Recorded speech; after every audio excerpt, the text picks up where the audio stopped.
right, special thanks to Auntie's Home for sending us their soap dispenser. So not a lot to show you around the box. We wanted an unboxing, so that's what we're going to give you. Well,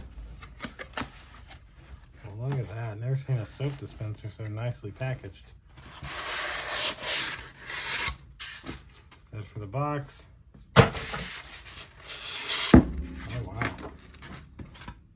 Very nice. Not what I was picturing for some reason. This would be perfect for somebody who has a white restroom. I mean, this thing looks fancy. Let's just unscrews. Yep.